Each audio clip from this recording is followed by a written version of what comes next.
নমস্কার। যুক্তি তর্ক সঙ্গে অর্কই আপনাদের স্বাগত। আপনাদের সঙ্গে আমি অর্কপ্রভ সরকার। আপনাদের স্বনির্বন্ধ অনুরোধ, চ্যানেল সাবস্ক্রাইব করবেন, থ্যাঙ্কস বাটনে ক্লিক করতে ভুলবেন না।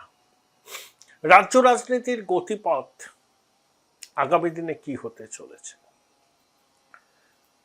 নতুন সরকারের বয়স 1 মাস।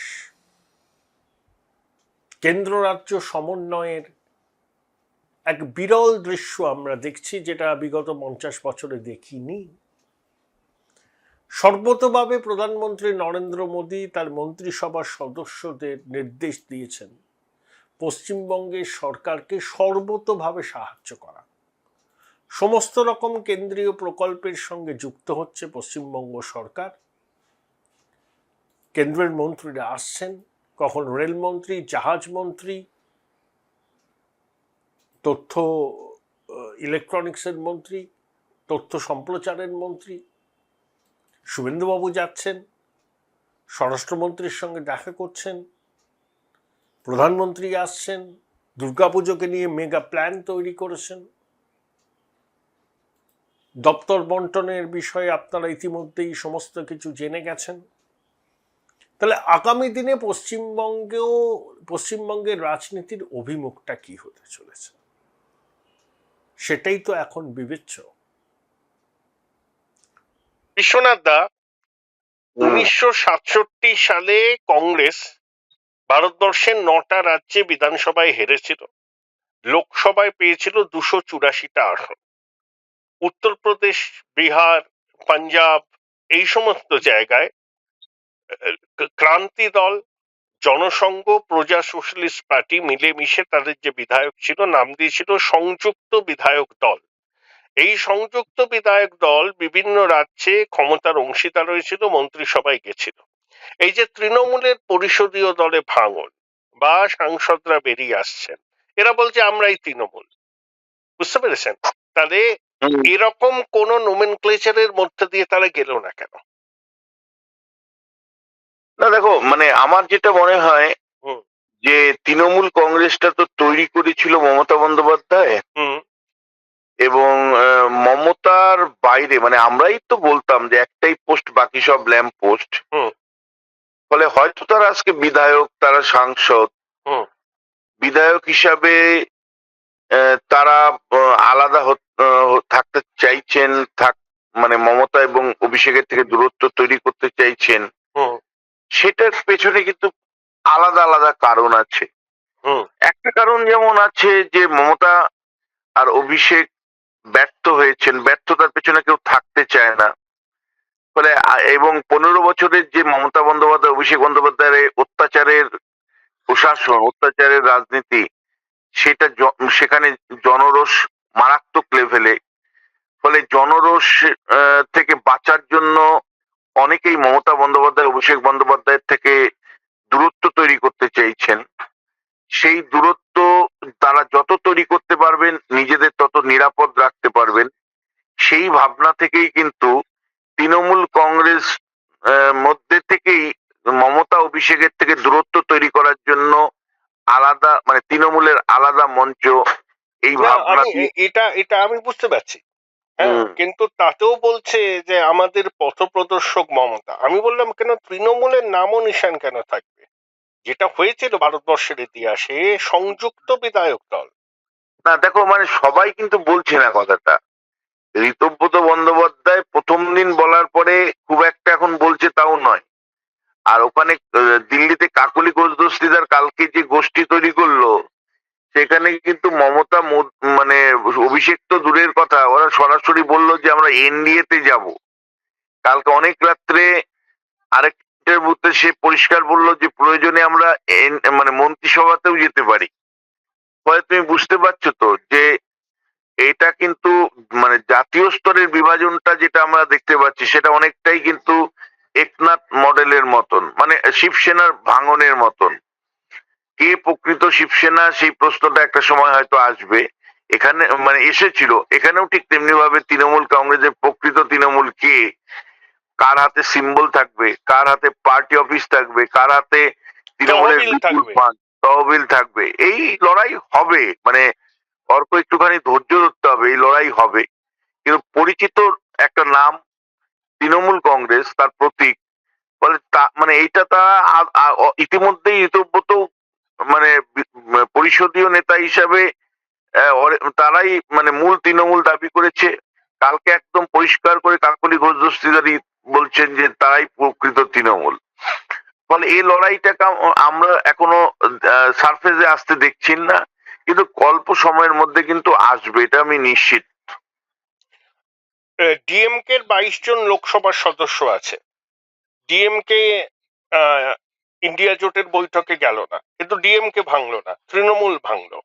তার মানে কি স্টালিন ঠিকই করে নিয়েছেন যে মোদি ডিসপেন্সেশনকে সমর্থন করবেন, বিনিময়ে দল ভাঙা হবে না?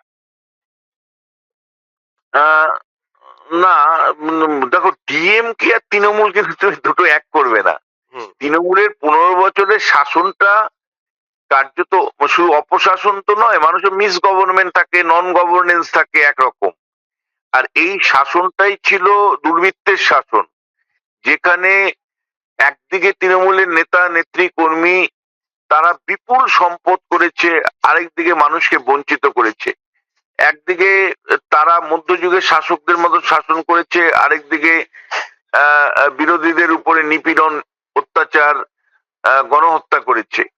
ফলে তৃণমূল কংগ্রেস হারার পরে তৃণমূল কংগ্রেসের যে অবস্থা হয়েছে, সেই অবস্থা কিন্তু আমি নিশ্চিতভাবেই বলছি তোমাকে ডিএমকে ক্ষেত্রে হয়নি। তামিলনাড়ুতে একদিন একটা ক্ষোভ বিক্ষোভ দেখেছি আমরা, তারপরে তামিলনাড়ুতে কিন্তু নর্মাল পলিটিক্যাল চেঞ্জের যেরকম আবহ থাকে সেরকমই কিন্তু আমরা দেখতে পাচ্ছি। সেখানে অন্য প্রশ্ন, সেখানে মানে যেহেতু কংগ্রেস বিজয়নকে সমর্থন করেছে, এতদিনে ডিএমকে সাথে চলার পরে বিশ্বাসঘাতকতা করেছে কংগ্রেস, ফলে কংগ্রেসের বিশ্বাসঘাতকতার প্রত্যুত্তর হিসাবে কিন্তু ডিএমকে তারা এখন নরেন্দ্র মোদীকে সমর্থন করতে চাইছে। আর এআইডিএমকে যেহেতু ক্রমশ ক্ষয়িষ্ণু হচ্ছে, এখানে রাজনীতিটা বুঝতে হবে তোমাকে, কারণ এআইডিএমকে সমর্থকরা কার্যত বিজয়নের শিবিরে ঢুকে গেছে। ফলে এআইডিএমকে রিজিওনাল লেভেলে এবং ন্যাশনাল লেভেলে ক্রমশ অপ্রাসঙ্গিক হচ্ছে।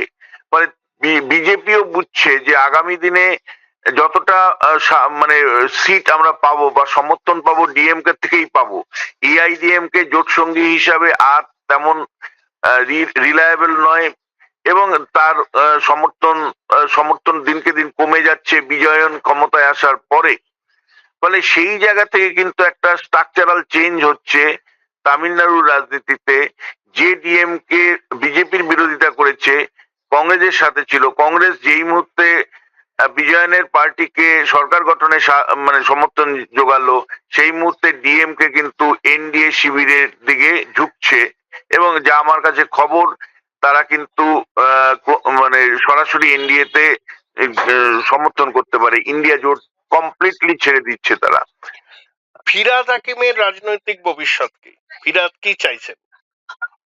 ফিরাদ চাইছে যে ভাই আমার উপরে জানি পুলিশের অত্যাচার না নামে, আমার বিরুদ্ধে যে তদন্তগুলো সেগুলো জানি মানে শুরু না হয়, আমার পরিবার এবং আমি জানি মানে বাঁচতে পারি।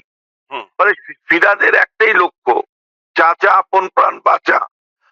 তোমাকে আমি বারবার বলছি, এই এমএলএ এই এমপিরা যে দ্রুততার সাথে নিজেদেরকে মমতা অভিষেকের থেকে ডিসঅ্যাসোসিয়েট করতে চাইছে, একটাই উদ্দেশ্য, নিজেদের সম্পত্তি বাঁচানো, নিজেদের অত্যাচার বাঁচানো। এবং তাদের সাথে যুক্ত আছে, ধরো একটা এমএলএ, সেই এমএলএ এর সাথে যুক্ত আছে অনেক কাউন্সিলর, অনেক মানে কর্মী, মানে তাদের তাদের খুঁটি যারা, সেই খুঁটিগুলোর উপর যাতে আঘাত না আসে। ধরো আমি একটা উদাহরণ দিচ্ছি, জাভেদ খান এবং তার মানে সাকরেতরা, আমি তো লাস্ট মানে জাভেদ খান জবের থেকে সন্দীপন শাহর সাথে যুক্ত হয়ে আলাদা ব্লক তৈরি করেছে, তারপরে তো আমি জাভেদ খানের বিরুদ্ধে যে বেআইনি নির্মাণ যে অভিযোগটা শুরুতে উঠেছিল, তারপরে তো আমি দেখলাম সব চুপ হয়ে গেছে, সব চুপ হয়ে গেছে। আমি পূর্ব কলকাতায় যে জলাজমি মানে আটকে জলাজমি বন্ধ করে যেভাবে একের পর এক বেআইনি নির্মাণ হয়েছে, যেটা নিয়ে বিজেপি দিনের পর দিন সরব ছিল জাভেদ খান এবং তার ছেলের বিরুদ্ধে, সেই জাভেদ খান কেন এখন নিরাপদে আছে, কেন পুলিশ তৎপর নয়? আবার একইভাবে দক্ষিণ 24 পরগনার বাপি হালদার, বিজেপির প্রত্যেকটা লোক বলতো বাপি হালদারের অত্যাচারে তারা পার্টি করতে পারতো না, তাদের শয়ে শয়ে কর্মীর কে অত্যাচার করা হয়েছে। বাপি হালদারের অত্যাচারের কাহিনী আমরা বিজেপির মুখেই শুনেছি। আজকে এই বাপি হালদার যেই মুহূর্তে সংসদীয় একটা আলাদা গোষ্ঠী তৈরি করে সেখানে চলে যাচ্ছে, বাপি হালদারের যারা সাকরেদ, বাপি হালদার সমেত, তারা তো নিরাপদে থাকছে, তাদের বিরুদ্ধে পুলিশ নিষ্ক্রিয় থাকছে। ফলে আমি কিন্তু তোমাকে খুব পরিষ্কার করে বলছি, প্রাণ বাঁচানোর জন্য, সম্পত্তি বাঁচানোর জন্য বহু ক্ষেত্রেই কিন্তু এরা মমতা বন্দ্যোপাধ্যায় থেকে আলাদা হয়ে বিজেপি বা এনডিএ কে সমর্থন করছে, দিল্লিতে বা রাজ্যে আলাদা গোষ্ঠী তৈরি করে নিয়ন্ত্রিত বিরোধী হিসাবে কাজ করছে। আরেকটা কথা তোমাকে খুব সিরিয়াসলি বলছি, পশ্চিমবাংলায় পার্লামেন্টারি ডেমোক্রেসির জন্য কিন্তু একটু চিন্তার বিষয়, সেটা হলো নিয়ন্ত্রিত মানে তোমার কি বিরোধী দল, যে দলকে মানে বিজেপি উঠতে বসলে উঠবে, বসতে বসলে বসবে, ঋতব্রতদের যে দল, সেই দল আদতেও বিরোধী ভূমিকা পালন করতে পারবে কিনা, না পারলে সেটা আদতেও পশ্চিমবাংলার গণতন্ত্রের পক্ষে কল্যাণকর কিনা, এটা একটা পার্ট। আরেকটা পার্ট হলো যে আমি খুব ভীষণভাবে সুন্দর ইনিংস শুরু করেছেন শুভেন্দু অধিকারী, আমি তারিফ করি, প্রশংসা করি, কিন্তু এই যেভাবে অমিত শাহর নির্দেশে পুরো পার্টিটা ভাঙা হলো বা দিল্লির কেন্দ্রীয় নেতাদের নির্দেশ মতন এটাকে ইমপ্লিমেন্ট করলেন শুভেন্দু অধিকারী, শেষ পর্যন্ত যে প্রশ্নটা আসবে যে প্রশাসন দুর্নীতিবাজদের বিরুদ্ধে বা তোলাবাজদের বিরুদ্ধে যে শেষ পর্যন্ত সবার বিরুদ্ধে ব্যবস্থা নিতে পারবে তো? আজকে সব্যসাচী দত্ত গ্রেপ্তার হয়েছেন তোলাবাজির অভিযোগে। মানে আমি বলছি যে তিনি তো বিধায়ক নন, তিনি তো যদি যে 58 জন বিধায়ক আছে তাদের আমি তো নাম ধরেই বলছি যে বিজেপিরই তোলা অভিযোগ যে সমস্ত বিধায়কের বিরুদ্ধে আছে, যার জন্য প্রিয়াঙ্কা টিব্রয়ালের মতন নেত্রীরা ক্ষোভে ফেটে পড়ছে যে ভাই এরা তো বেঁচে গেল, এরা তো মানে সুরক্ষা বর্ম পেয়ে গেল। ফলে শেষ পর্যন্ত কিন্তু যদি বিষয়টা সিলেক্টিভ হয় এবং হওয়ার সম্ভাবনাই প্রবল, তাহলে কিন্তু পশ্চিমবাংলাতে যে অরাজক পরিস্থিতি দূর করে শাসন ব্যবস্থাটাকে পরিবর্তনের কথা বারবার বিজেপি বলছে, রাজনীতির সংস্কৃতির পরিবর্তনের কথা বলছে, সেইটা কিন্তু আমার মনে হয় যে খুব চাপের মধ্যে পড়ে যাবে। দিনের শেষে কিন্তু আমি তোমায় বলছি, বিজেপির লক্ষ্য হলো অখণ্ড সমাজ গঠন করা, অখণ্ড ভারত গঠন করা, যেখানে সমাজ সংস্কারের মাধ্যমে রাজনীতি সংস্কার নিশ্চিত করা।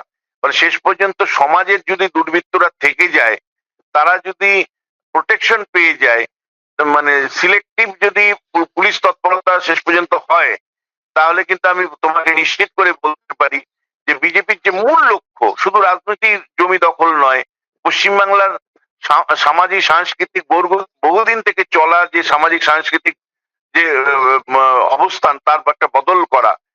একদিকে তো হিন্দু জাতীয়তাবাদী ভাবনা চিন্তার প্রসার ঘটানো, সেটা তো খুবই ভালো চলছে, সেটা আমি যা খোঁজ খবর রাখছি, কিন্তু একই সাথে একটা বিশুদ্ধ সমাজ গঠন করা, সেখানে দুর্নীতি মুক্ত রাখা, রাজনীতিতে দুর্বৃত্তায়ন কে চিরতরে বিদায় দেওয়া, এই যে উদ্যোগটা যেটা শুভেন্দু অধিকারী শুরু করেছেন মুখ্যমন্ত্রী হিসাবে, এই দল পরিবর্তনের মধ্য দিয়ে এবং এনডিএ কে দিল্লিতে সমর্থন করার মধ্য দিয়ে আদতেও যে সমস্ত এমপি এবং বিধায়করা যাদের বিরুদ্ধে বিজেপি বারবার অভিযোগ করেছেন, তাদের বিরুদ্ধে শেষ পর্যন্ত ব্যবস্থা নিতে পারবেন কি?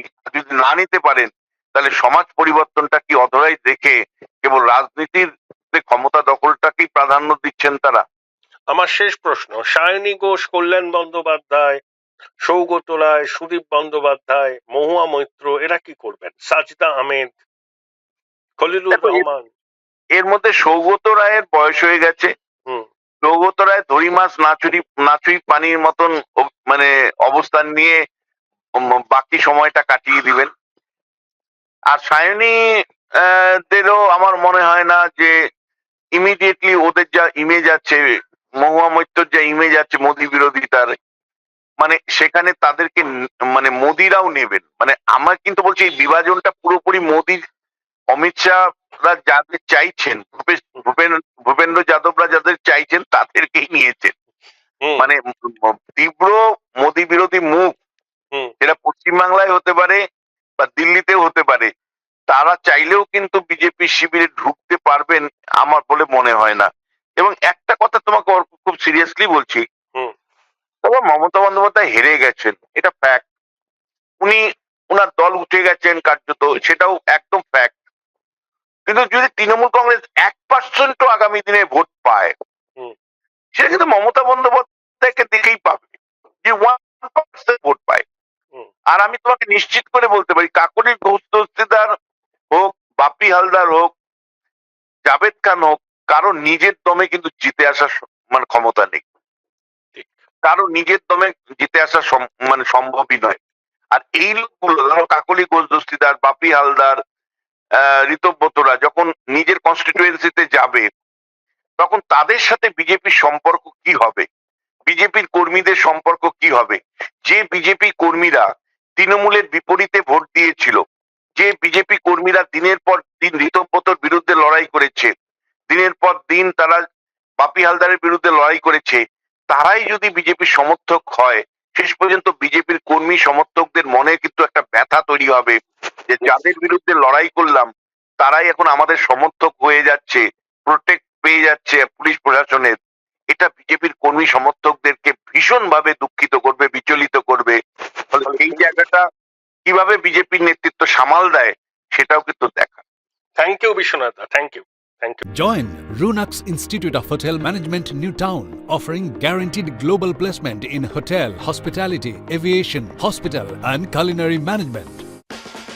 উচ্চ মাধ্যমিকের পর উজ্জ্বল ভবিষ্যৎ গড়তে NCHMCT পর্যটন দপ্তর, ভারত সরকারের hospitality and hotel management, Paschimbanga সরকারের মাকাউটের BBA BCA, fashion design, aviation tourism, culinary arts পড়ো SBI HM কলেজে। স্টুডেন্ট ক্রেডিট কার্ড ও ব্যাংক লোন পাবে SBI HM এ পড়লে। কোর্সের শেষে SBI HM দেশ ও বিদেশে চাকরির ব্যবস্থা করে থাকে। SBI HM হলো পশ্চিমবঙ্গের সেরা ম্যানেজমেন্ট কলেজ। SBIHM.com। বোলপুর শহরের কোলাহল থেকে মাত্র 20 মিনিট দূরেই রয়েছে সুন্দর রিসর্ট, যেখানে পেয়ে যাবে স্পেশিয়াস আর এস্থেটিক্যালি ডিজাইন রুম। তোমরা যারা গ্রুপে যাও তাদের জন্য আছে কমফোর্টেবল গ্রুপ স্টে অপশন, আর কাপলদের জন্য রয়েছে লাক্সারিয়াস সুইট রুম, তার উপর আবার ফ্ল্যাট 10% অফ। এখানে প্রকৃতির মাঝে তোমরা পেয়ে যাবে একটা সুন্দর সুইমিং পুল, ছোটদের জন্য প্লে এরিয়া আর একটা এস্থেটিক সেলফি কর্নার। প্রপার্টিটা পুরোটাই পেট ফ্রেন্ডলি, আর এখানে আছে অনেক কিউট ছোট ছোট র্যাবিটস। সকালের ব্রেকফাস্ট থেকে ডিনার পর্যন্ত পেয়ে যাবে একদম হোমলি কমফর্ট ফুড, যা এক কথায় অসাধারণ। বেঙ্গলি কুইজাইনের সাথে সাথে পেয়ে যাবে চাইনিজ আর নর্থ ইন্ডিয়ান অপশন। বিকেলে বনফায়ারের আলো, বন্ধুদের সাথে আড্ডা আর খোলা আকাশের নিচে গ্রাম বাংলার হাওয়া, পুরোটাই এক অপরূপ অনুভব। তাহলে বলো, তোমরা কবে প্ল্যান করছো এই পিসফুল এসকেপটা? And don't forget to follow miss cupcake for more such travel updates. Hi, আমি একটা বই পোকা। ছোটবেলা থেকেই মা বলতো পরীক্ষার আগে বইগুলো গুলে খেতে হবে। তো ব্যাপারটা আমি একটু বেশি সিরিয়াসলি নিয়ে ফেলেছিলাম। খুঁটিয়ে পড়তে গিয়ে বই খুঁটে খেয়ে ফেললাম। তাও ক্লাস 11-এর 2টো সেমিস্টারে একটাও কমন পেলাম না। কিন্তু 12-এর সেমিস্টারগুলোতে ছক্কা মেরেছি, কারণ আমি ডিসকভার করেছিলাম মৌলিক লাইব্রেরি প্রকাশিত সম্রাট সিরিজের সমস্ত এক্সক্লুসিভ সাজেশন বুক উইথ প্রচুর কমন পাওয়ার গ্যারান্টি, প্লাস টেস্টি ছিল